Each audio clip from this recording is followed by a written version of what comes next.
Não posso desperdiçar essa oportunidade de fazer esse papo tático com o técnico Rafael Lacerda.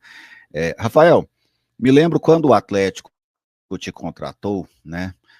Eu fiquei sabendo que o Atlético tinha tido interesse em você mais ou menos um mês antes daquele momento, sabe? Alguém me falou e essa pessoa estava certa. Falou assim, o Atlético, quando o Atlético é sem treinador, ele vai buscar o Lacerda. E aí a pessoa falou assim, o que, é que você acha? Eu falei assim, uma coisa eu garanto para você, o Lacerda vai organizar o Atlético. Eu sempre tento olhar os treinadores dessa forma, Lacerda, assim, eu não fico olhando se o centroavante do jogador, do treinador, chutou a bola na trave ou a 15 centímetros dela, se a bola pegou na trave e entrou, pegou só, porque para mim isso não é do treinador. Sim. O do treinador é se o time dele tem organização, se o time dele dá. Então, agora é hora de marcar num bloco intermediário, num bloco baixo. Agora a equipe vai fazer pressão sobre o homem da bola, não vai fazer, vai marcar zonal, vai marcar por setor, vai, até muda-se durante o jogo. Sabe, é isso que normalmente eu gosto de olhar no trabalho do treinador. E eu, particularmente, gosto muito do seu trabalho nesse sentido. Mas eu queria pegar inicialmente com você, né? Hoje, você sente que taticamente o jogador brasileiro, os times brasileiros, eles evoluíram da época em que você era jogador para essa de hoje, em termos de compreensão do jogo? Com certeza. A evolução foi muito grande. E eu costumo dizer que é em todas as áreas, né? Como eu fui atleta, eu posso falar não digo certeza, porque a gente nunca pode ter certeza de tudo, né? Mas assim, como eu fui um atleta, eu vejo que o entendimento tático dos atletas hoje, não que antes não tinha, né? Mas é que hoje o atleta precisa ter o entendimento tático. Então, assim, eu não vou dizer que antes não tinha, porque tinha, né? Jogadores até mais inteligentes do que tem hoje. Porém, naquela época que eu jogava, e até antes de mim, eu entendi que o futebol era decidido muito mais em questões individuais. Não que não entrava muita conotação tática, entrava. Mas hoje, com a perda, assim, vamos dizer, daquela. Que eu gosto de falar do futebol brasileiro, né? Porque é o meu país, é onde eu trabalho, não gosto de ficar falando lá de fora, né? Porque senão começa muita cópia, né? E falando mais especificamente do futebol brasileiro, a gente foi perdendo um pouco daqueles jogadores, né? Que a gente sabia que iam decidir partidas, aqueles caras, aqueles craques, né? Que não precisavam nem tanto do treino para decidir uma partida, e hoje isso está diminuindo cada vez mais, por isso que a parte tática virou uma coisa fundamental. Não só a parte tática, eu coloco a parte física também como uma evolução muito grande dentro desse novo futebol, desse futebol moderno, né? E então, assim, os jogadores, talvez o nível de inteligência ele permanece o mesmo, porém agora o jogador ele leva porque eu posso dizer porque eu fui atleta, ele leva mais a sério isso, sabe? Ele entende que hoje a parte tática define uma partida, define um campeonato, e os treinadores, porque os treinadores têm que buscar esse conhecimento, né? Não dá mais para ser só o ex-jogador, como foi o meu caso, por conhecer vestiário, por conhecer o campo, não pode ser mais, né? Tem que ser, a gente tem que estar constantemente em busca da evolução, muito estudo, ver muito jogo, analisar muito o adversário. Você sabe que no futebol existe, por exemplo, analista de desempenho, mas eu, no meu caso, por exemplo, eu estou falando de mim, né? O meu analista de desempenho, ele analisa o adversário que a gente vai enfrentar, mas eu também analiso, né? Acho que antigamente, talvez os treinadores não sei se eles também analisavam o adversário. Hoje ele analisa, mas eu também analiso. Então, quando eu vou enfrentar um adversário, cara, eu assisto aí no mínimo 3 jogos do adversário, num Campeonato Brasileiro, no Campeonato Goiano. Eu assisto no mínimo os últimos 3 jogos deles, para colocar a parte tática, né, que eu vou precisar naquela partida. Então, passa muito pela evolução dos treinadores, de ter essa consciência que a gente precisa melhorar a nossa classe, e os jogadores, eu fico muito feliz, porque vejo que os jogadores evoluíram nesse quesito, né? De saber que a questão tática ela é muito importante hoje dentro do futebol. Você até falou dessa evolução, né? Outro dia eu vi uma reflexão, foi até de um torcedor aqui no nosso canal, ele citava, né? Falou assim, aliás, o que que a gente pode fazer para que o futebol volte a ser emocionante, né? Porque na análise dele, hoje o futebol, como você tem, me parece, assim, não, eu não vou observar exatamente que a média de gols caiu, mas me parece que o jogo ele tem menos lances de quase gol do que Sim, havia lá atrás, né? sim, Aquelas oportunidades mais é, claras, sim. assim. Eu até justifiquei o seguinte, para mim, de quando eu acompanho o futebol. Para mim, o que mais evoluiu no futebol foram os sistemas defensivos. Duas coisas que para mim evoluíram demais. O goleiro, para mim, o goleiro de hoje é muito melhor do que era o goleiro de 30 anos, de 40 anos. Assim, para mim, a posição que mais evoluiu. E para mim, o sistema defensivo. As equipes hoje marcam muito melhor do que marcavam há muito tempo. Sabe, você pega um time profissional aí de Série C do Campeonato Brasileiro, por exemplo, que antigamente era muito distante, são times organizados, eles sabem como marcar, todo mundo sabe. Antigamente você tinha desorganização em Copa do Mundo, times assim que chegavam lá, ficavam tomando a de 8, de 9, de 10, porque não tinha organização. Então, para mim, esse é o ponto que mais faz o jogo hoje, talvez, ter essa pouca emoção, é a evolução defensiva. E não tem como retroagir, porque a partir do momento que você aprende, né, Rafael? Sim. Como é que você vai retroagir? Eu falei, eu posso marcar assim, principalmente essa marcação por linhas, né, que para mim foi uma grande revolução aí no futebol, essa ideia de marcar por linhas, eliminou aquela questão da sobra, né, você jogou de zagueiro, antigamente era Sim. normal, né, você põe um zagueiro aqui, Marcar o e o outro outro tá sobrando. sobrando. Hoje o centroavante cai em cima do sobra, se deixar ele entra lá dentro do gol, né?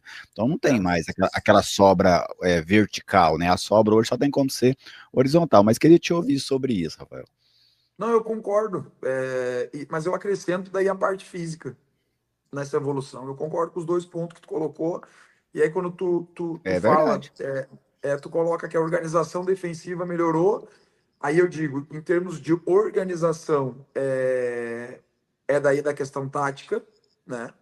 E eu volto a dizer, né? Concordo contigo de marcar por linhas, de marcar zonal, mas está retornando a marcação individual muito forte. E aí eu utilizei isso no Atlético Goianiense pela primeira vez nos meus trabalhos e deu certo, principalmente naqueles jogos que a gente teve em casa contra Atlético Paranaense, Amazonas, qual outro jogo que eu utilizei? América Mineiro e Avaí. Eu trabalhei esses jogos aí com muito encaixe individual, porque é uma coisa que está retornando. Ela estava retornando devagarinho. E eu percebendo que os treinadores, alguns com receio de admitir que ia retornar a fazer uma coisa que antigamente dava muito certo, né? Eu não acredito que uma marcação totalmente individual possa retomar, se bem que na Europa está acontecendo isso, mas eu acho que uma mista tá vindo para um caminho muito forte de novo de uma marcação mista, né? Variar entre zonal, que são as marcações em linhas, e os encaixes individuais, né? E o outro ponto, isso entra na questão tática, né? E o outro ponto que tu falou, a questão da marcação, né? Também, de menos gols, aí entra a questão física, né? Os jogadores mais fortes fisicamente, eu vejo pelos treinos, pela treinabilidade, assim, de quando eu fui um atleta, do que os caras treinam hoje. Eu vejo, meu treino era 16 horas, eu chegava 15h30 no clube. Hoje, no Atlético, por exemplo, se tu tem um treino às 16 horas, tem jogador que chega às 13 horas. Tem jogador que chega de manhã, no fim da manhã, almoça no clube, usa todo o recovery que tem do clube, a estrutura, né, a academia. Então, assim, os caras passam um turno no clube, né? Antigamente a gente passava 2 horas no clube, hoje o jogador passa ou toda manhã ou toda tarde, né? Quando não tem o treinamento em 2 períodos. Então, uma coisa vai linkando a outra, né? Então, eu concordo muito contigo quando tu fala nas duas questões e eu acrescento daí a parte física, porque para mim a parte física ela corrobora com tudo que a gente vai pensar, né, de futebol.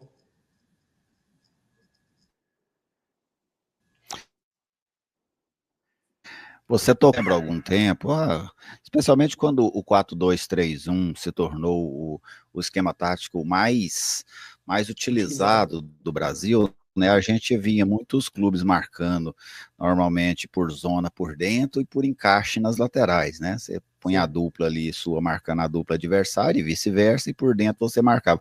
Agora a gente começa a ver muito essa marcação que você cita individual, de, longas perseguições no meio-campo, né? Na zona central, Sim. onde normalmente não vinha acontecendo mais.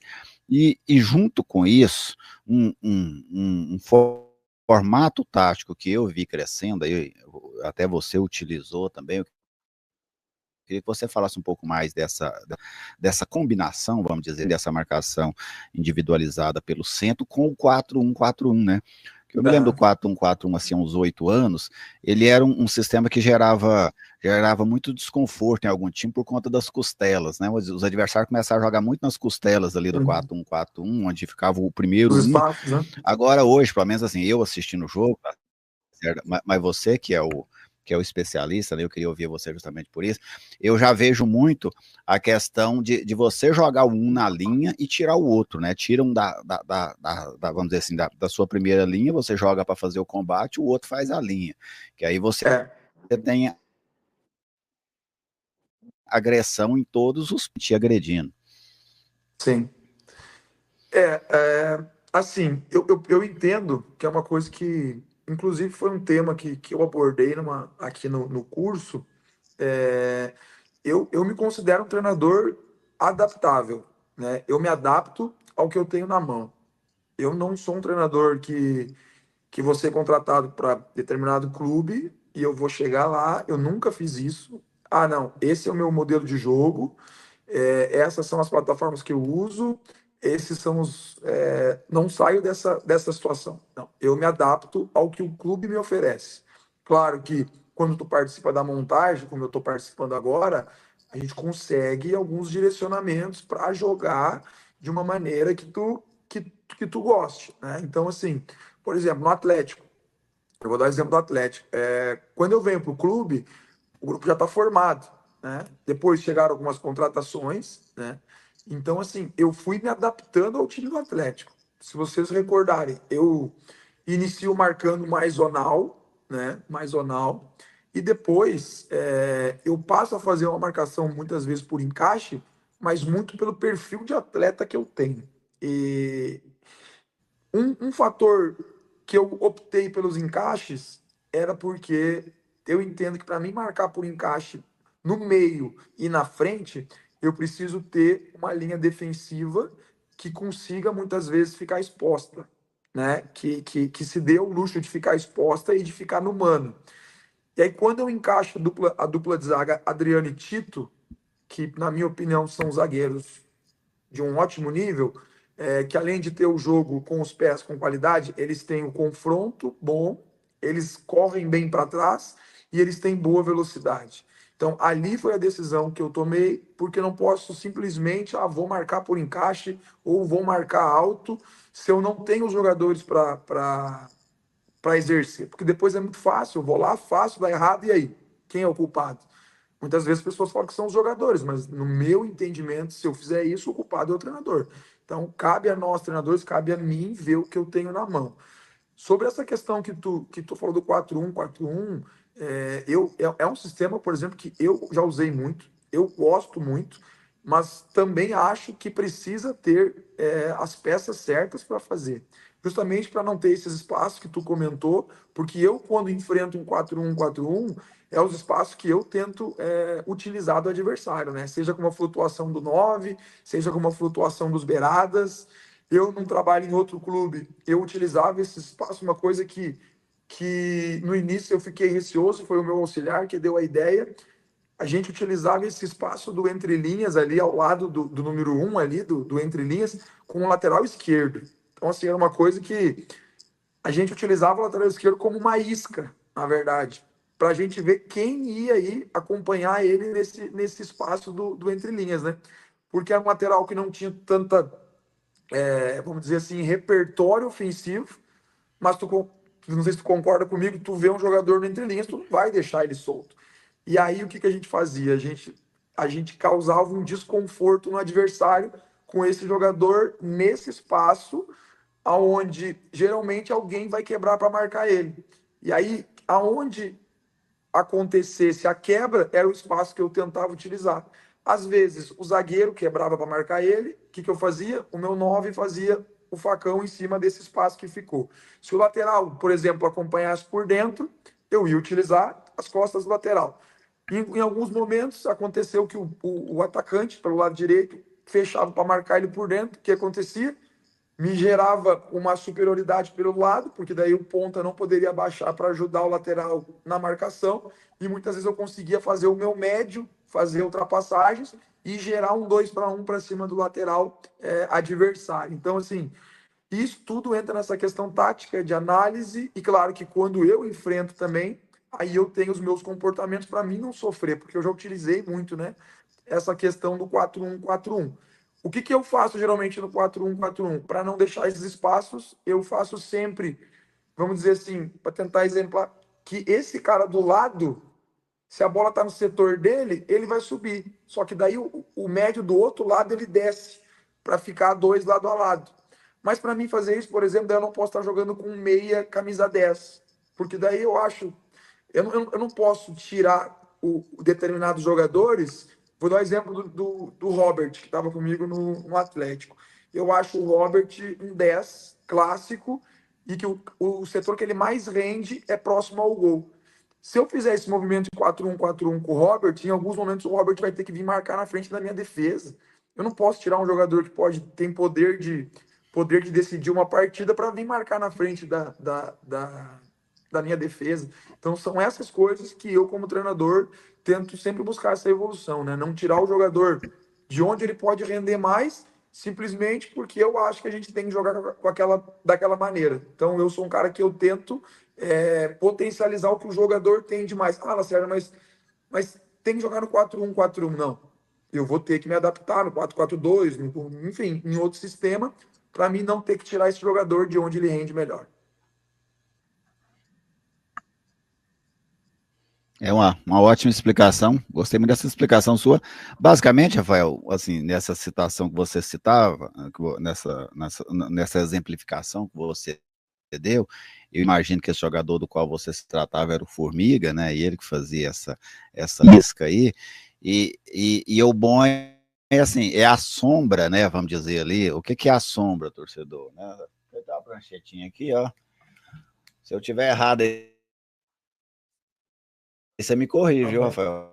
tá bom. Você que é o Protrum, o Rafael dando o exemplo aí, só para eu nem vou me concentrar os números.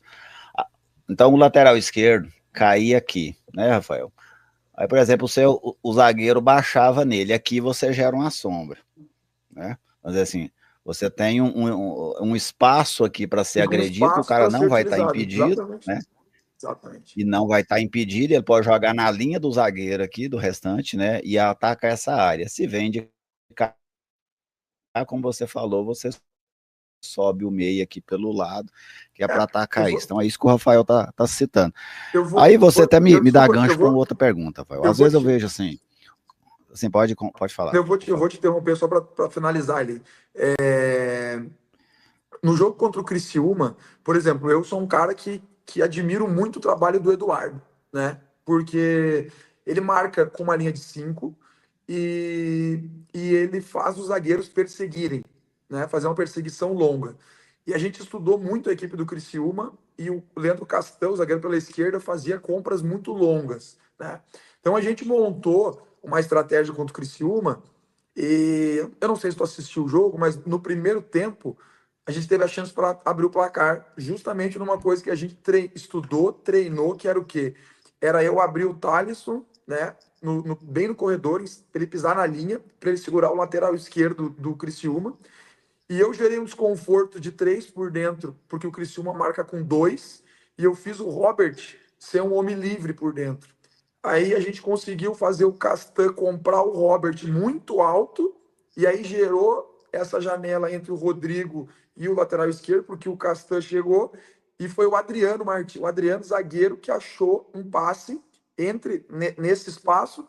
O Thalisson sai praticamente na cara do gol, e ele opta de dar o passe para o Lelê, mas o passe sai curto e o defensor do Criciúma intercepta. Então, assim, só para tentar exemplificar para ti, Aham. né, esses espaços que a gente encontra, que a gente tenta utilizar em cima dos adversários.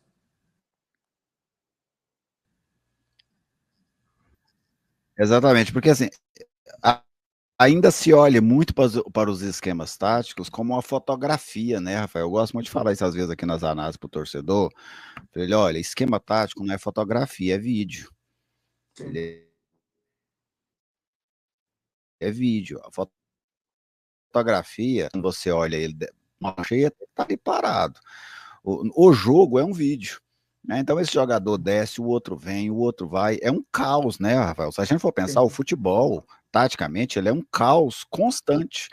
Ele exatamente. é um caos o tempo inteiro, assim, é um jogo caótico, né? Ele não é um, por mais que você tenha um time organizado, o jogo nunca vai se desenhar como um outro jogo. Às vezes, nem o segundo tempo se desenha como o primeiro, por exemplo, porque você tem muitas variações, igual você citando.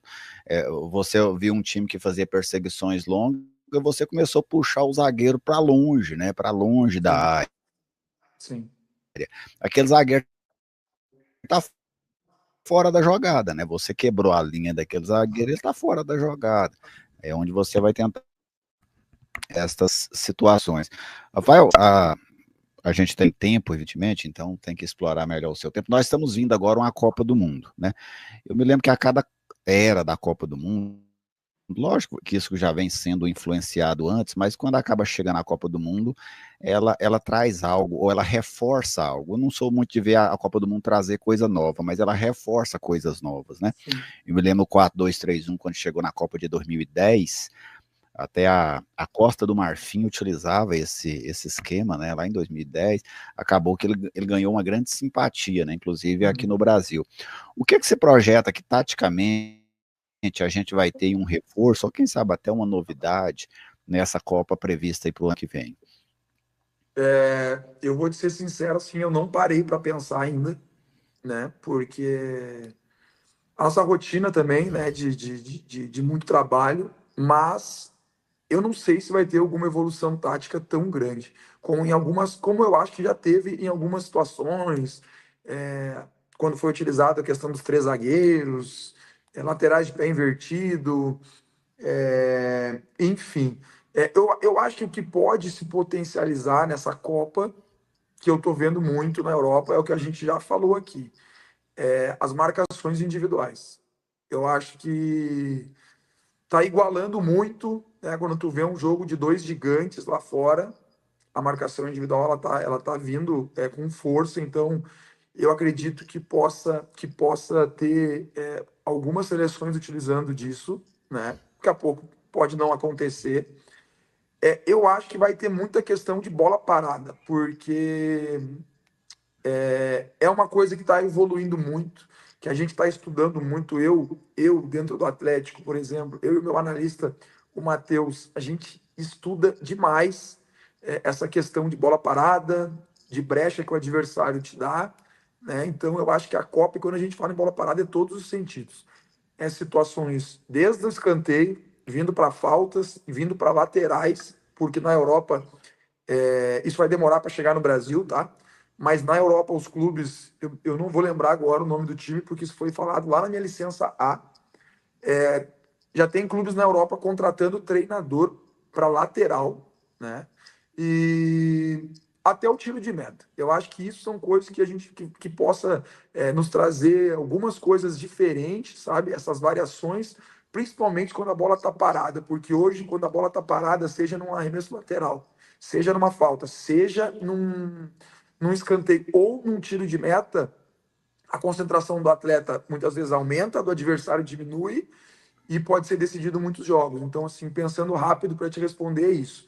As questões, a todos os momentos que a bola estiver parada e a questão da marcação individual, que eu acho que algumas seleções vão optar por essa questão. Porque assim, a Copa do Mundo normalmente ela reproduz muito a Europa, né? Principalmente as seleções mais pesadas, ela é muito de trazer essa questão do futebol europeu. Rafael, aí a gente seguindo aqui nessa questão tática, né? Espero que você esteja gostando do papo, porque eu estou gostando. Sim.